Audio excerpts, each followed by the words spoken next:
Once a giant, always a giant. For me, it's only a giant. All right, what's going on YouTube? Diggy546. Definitely hit that subscribe button if you're new. Like the video if you like the video, and I won't tell if you click that bell. But let's go ahead and get into this. All right, so today I wanted to talk about Daniel Jones winning Offensive Player of the Week. Nick Gates is back. Nick Gates is really back. And should the Giants be trading for a wide receiver? So I'll start this off with Daniel Jones winning Offensive Player of the Week. Obviously, a big accomplishment. I've been a guy who has been criticizing Daniel Jones to the maximum. The last year and a half, I pretty much, is in this format of me, like, putting forth a ton of effort in the videos and making sure things look great and things like that. Since I've been in that kind of phase of my channel, when I started off, I was pretty much a Daniel Jones kind of like he could do no wrong. After that rookie year, I gave him that entire 20. We got drafted in 2019, I think. 2019, 2020, 2021, 2022. So yeah, after that 2019 season, I gave him entirety of 2020, and I gave him about 70% or half of 2021. And after that half of 2021, I just backed off. I was completely done with Daniel Jones. I did think he could be a good quarterback, but I just thought it would never work out for the New York Giants. I thought we had completely ruined him as a player. Speaking of Joe Judge and Jason Garrett, I thought that they had completely ruined the guy. But I underestimated this guy's mental fortitude. I underestimated his grit, his resilience. And he's showing that he can be a guy that can fight through some stuff because people wasn't expecting this. They weren't expecting this. Plain and simple. People were not expecting the Giants to be this good. And yes, Daniel Jones has 6 touchdowns on the season, 6 passing touchdowns. I think about 3 or 4 rushing touchdowns. I think 3. So altogether about 9 touchdowns in 7 games. So that doesn't jump off the board. But if you look at how he's running this offense in this situation of having receivers that are dropping passes all over the place, which I'm making a Daniel Jones film video. That'll be out either today or tomorrow. But you got receivers dropping passes all over the place. You got guys who just can't get open. You got guys always injured. The offensive line has struggled at times. He's still got one of the higher pressure rates in the league. And the ability to improve in his maneuverability in that pocket, the ability to be more decisive and decide when he's going to take off and run, when he's going to throw the ball, when he's going to throw it away. Everything is happening this much faster. And I think that's the catch. That's what's making him a better player. He's much more confident. He's much more decisive. And I think Joe Judge and Jason Garrett beat that decisiveness out of him because they were so worried about those fumbles, so worried about throwing an interception. But you see, when you let this guy play free within this system, he's doing his thing, like 100%. So I'm proud of Daniel Jones coming back to this point to be able to win it at least for a week. He won basically Offensive Player of the Year for a week, Offensive Player of the Week. And it makes me happy to see it. It makes me happy to see it. I don't think he could stand any chance of winning Comeback Player of the Year. You got Saquon in front of him. You got Geno Smith in front of him. Because Geno Smith, not to say that he's having a better year, even though he is statistically, but that dude came back from being a 10-year starter. And I'll get into that Seahawks game later on in the week. But Daniel Jones has really shown up and shown out for this team. And every single clutch moment, he has stepped up and made the play that needed to be made, whether it be with his arm or with his legs. So shout out to Daniel Jones for winning Offensive Player of the Week. I'm always excited to see a player make history. Of course, I don't think there's been any other Giants quarterback to run for 100. And if there was, I'm pretty sure Daniel Jones is the only Giants quarterback to ever throw for 200 and run for 100. And running for 100 yards as a quarterback, huge stuff. So that's what's going on with Daniel Jones. Nick Gates is back on the active roster. Now, I don't know what this means, and maybe I'm just out of the loop and I've missed it. What's come out in the last couple of hours. I don't know what this means as far as when he'll play, but the guy's on the active roster. He's on the active roster. Yeah, I mean he's out there, and to go from where Nick Gates was, where people were saying he may never play football again, to oh, it's not as bad as we thought.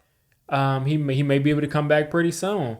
To oh, it's actually worse than what we thought. So he has to have, another surgery. And then he had to have another surgery. And then he had to have another surgery. And this dude is a real leader on this football team. And I don't know about the newer guys, but as far as what he's been since he's been here, undrafted free agent, played tackle, played guard, played center for us, warrior, a leader for this team, and it will be amazing to get this guy out there on the offensive line, whether it's playing left guard, whether it's playing center. Feliciano is a guy that I think has been solid. Maybe you don't want to mess up that chemistry, but I think Nick Gates, and this is assuming that he can be anywhere close to the player that he has been in the past, I think Nick Gates is a better center than him. And I think that will help this team a lot. But all in all, it's just an accomplishment to see him make it this far. We'll see what happens next for when he plays, for how well he plays when he gets out there. But just a quick round of applause for Nick Gates for making it back from that injury. Every Giants fan and all his teammates and the coaching staff and everybody's rooting for this guy. So I'm hoping that he can make his way back and eventually get on the field. Really good player for us. Wasn't necessarily an all-pro at center, but a very, very good player for us when he was at center. Rarely lost.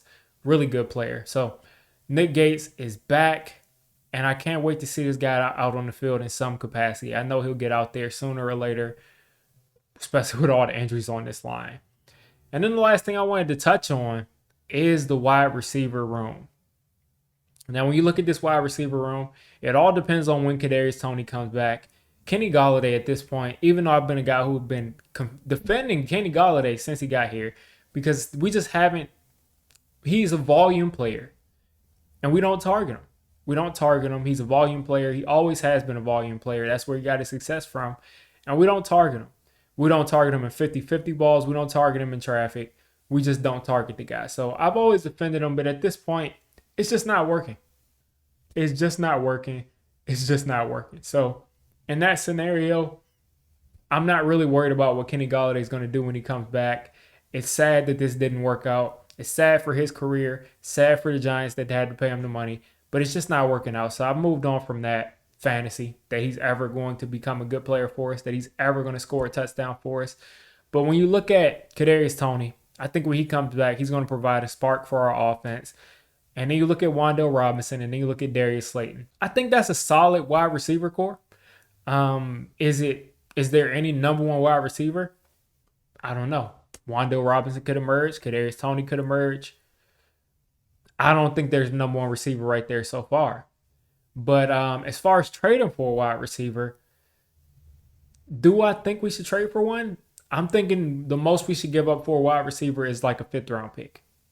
And that's just being honest. Because when you look at guys like DJ Moore, he's entirely too expensive for us.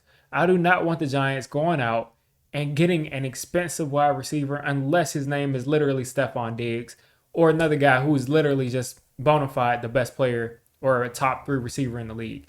Unless it's Jamar Chase, Justin Jefferson, Stephon Diggs, or somebody like that that just has proven with multiple quarterbacks or proven at the highest level that they can get it done. And they're a guy who's a threat to get about 1,800 receiving yards or something crazy like that.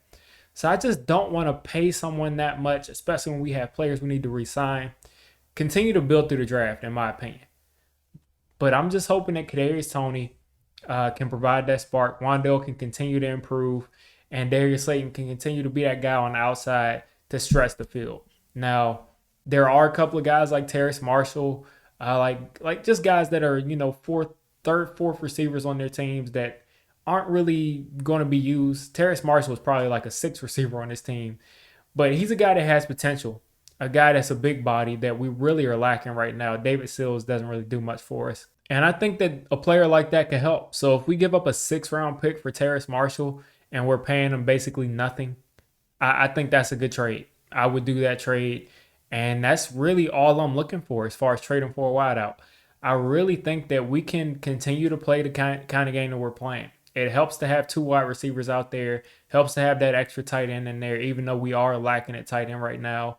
I would actually trade for, a late round pick for a tight end before I would trade one for a receiver, because tight ends in this offense that we're having to run with Saquon and with the lack of that number one bona fide receiver, we're having to put 3 tight ends out there a lot of the times. So we need to improve that room as far as getting another body since Bellinger is hurt. And I just think you just go out and you give up as little resources as possible to build out this depth room. Marcus Johnson looks like a guy who can get open for us, but he's not a guy that can catch the ball for us. So I'm not against that happening, but I am against us trading a second, third round pick and then having to pay a guy over $10 million that's not a bona fide number one. Like, DJ Moore is a good receiver in this league. But is he a bona fide guy to where you say he comes here, this passing game is going to become exponentially better? Because if it was, guess what? Baker Mayfield will be looking better than we did. And I know Baker has missed him, but receivers elevate quarterbacks all the time. And I just haven't seen that from DJ Moore. Good player, but is he worth giving up at third round pick and also giving up,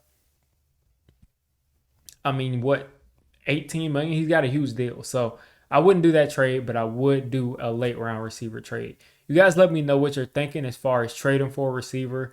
Nick Gates coming back and DJ winning Offensive Player of the Week. That's it for today. You guys have a great rest of your Tuesday. Film session for DJ coming either today or tomorrow. Be on the lookout for it. If you made it this deep into the video, come on, just hit the subscribe button.